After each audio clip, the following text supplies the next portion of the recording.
Students, आपका मेरे channel विकास education point पर स्वागत है।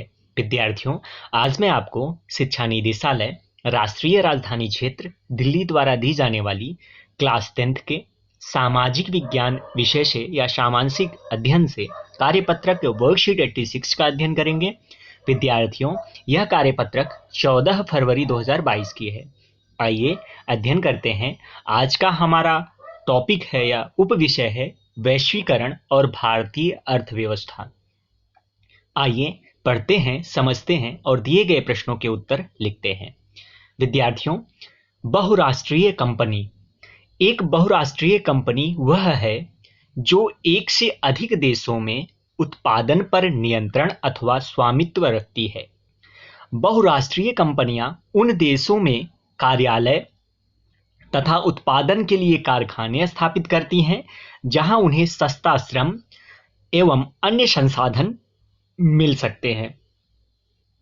उत्पादन लागत में कमी करने तथा अधिक लाभ कमाने के लिए बहुराष्ट्रीय कंपनियां ऐसा करती हैं। तो विद्यार्थियों, बहुराष्ट्रीय कंपनियां वह कंपनियां होती हैं जो एक से अधिक देशों के उत्पादन पर अपना नियंत्रण या स्वामित्व रखती हैं, अर्थात इनका जो ये कई देशों में जो है फैले होते हैं। ठीक है, इनकी शाखाएं कई देशों में होती हैं।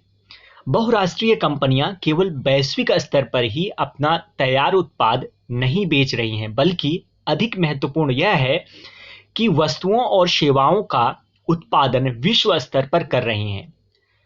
ठीक है, उत्पादन भी जो है विश्व स्तर पर कर रही हैं और बेच भी रही हैं। वैश्विक स्तर पर ही अपना तैयार उत्पादन को बेच भी रही हैं और जो है उत्पादन भी कर रही हैं। परिणामतः उत्पादन प्रक्रिया क्रमशः जटिल ढंग से संगठित हुई है। ठीक है, चलिए आगे देखते हैं। वैश्वीकरण। तो बच्चों, वैश्वीकरण क्या है, इसके बारे में आइए देखते हैं। विभिन्न देशों के बीच परस्पर संबंध और तीव्र एकीकरण की प्रक्रिया ही वैश्वीकरण है।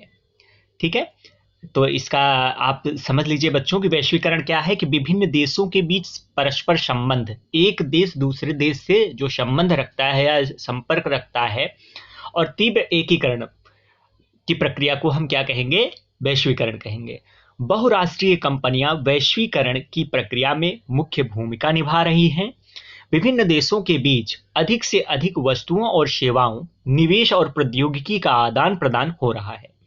विगत कुछ दशकों की तुलना में विश्व के अधिकांश भाग एक दूसरे के अपेक्षाकृत अधिक संपर्क में आए हैं।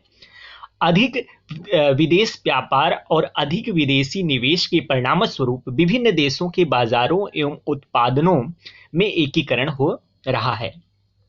विद्यार्थियों, वस्तुओं, सेवाओं, निवेशों और प्रौद्योगिकी के अतिरिक्त विभिन्न देशों को आपस में जोड़ने का एक और माध्यम हो सकता है। यह माध्यम है कि विभिन्न देशों के बीच लोगों का आवागमन। प्रायः लोग बेहतर आय, बेहतर रोजगार एवं शिक्षा की तलाश में एक देश से दूसरे देश में आवागमन करते हैं। ठीक है, जैसे उदाहरण के तौर पे हम देखते हैं बच्चों, भारत में टाटा का कार संयंत्र केवल भारत के लिए ही कारों का निर्माण नहीं करता है, बल्कि वह अन्य विकासशील देशों को कारें और विश्व भर में अपने कारखानों के लिए कार पुर्जों का भी निर्यात करता है। ठीक है, तो चलिए, ये था आज का हमारा वर्कशीट बच्चों। आइए अब प्रश्नों के उत्तर करते हैं। पहला प्रश्न है, वैश्वीकरण से आप क्या समझते हैं, अपनों शब्दों में स्पष्ट करना है। तो बच्चों, आप इसका आंसर यहां से लिख दीजिएगा। वैश्वीकरण विभिन्न देशों के बीच परस्पर संबंध और तीव्र एकीकरण की प्रक्रिया ही वैश्वीकरण है। तो पहले प्रश्न का आंसर आप यहां से लिख लीजिएगा बच्चों।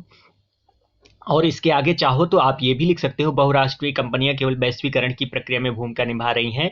विभिन्न देशों के बीच अधिक से अधिक वस्तुओं और सेवाओं, निवेश, प्रौद्योगिकी का आदान प्रदान हो रहा है। चाहो तो आप यहां तक ये भी लिख सकते हो। ठीक है, ये तो पहले प्रश्न का आंसर है बच्चों। नेक्स्ट क्वेश्चन देखते हैं। क्वेश्चन नंबर 2 है, बहुराष्ट्रीय कंपनियां अन्य कंपनियों से किस प्रकार अलग हैं। तो इसका आंसर हम यहां से लिखेंगे बच्चों। क्वेश्चन नंबर 2 का आंसर हम यहां से लिखेंगे, बहुराष्ट्रीय कंपनियां। तो आप चाहो तो यहां तक कर दीजिएगा बहुराष्ट्रीय कंपनी, ये दूसरे प्रश्न का आंसर है आपका। एक बहुराष्ट्रीय कंपनी वह है जो एक से अधिक देशों में उत्पादन पर नियंत्रण अथवा स्वामित्व रखती है। बहुराष्ट्रीय कंपनियां उन प्रदेशों में कार्यालय तथा उत्पादन के लिए कारखाने स्थापित करती हैं जहां उन्हें सस्ता श्रम एवं अन्य संसाधन मिल सकते हैं। उत्पादन लागत में कमी करने अथवा अधिक लाभ कमाने के लिए बहुराष्ट्रीय कंपनियां ऐसा करती हैं। ठीक है, और चाहो तो आप यहां तक भी कर सकते हो बच्चों। ठीक है, तो दूसरे प्रश्न का आंसर यह है जो कि मैंने आपको बताया। तो आज का कार्यपत्रक बच्चों यहीं पर समाप्त होता है। अगर आप लोगों को कोई प्रॉब्लम होता है तो कमेंट करके आप पूछ सकते हैं। कोई भी प्रश्न हो आपको जो कि ना समझ आ रहा हो तो आपको पुनः बताया जाएगा। ठीक है, तो यह था आज का हमारा कार्यपत्रक बच्चों। कोविड-19 जैसे महामारी से सुरक्षित रहने के लिए हमें नियमित रूप से अपने हाथों को साबुन और पानी से धुलना चाहिए। धन्यवाद।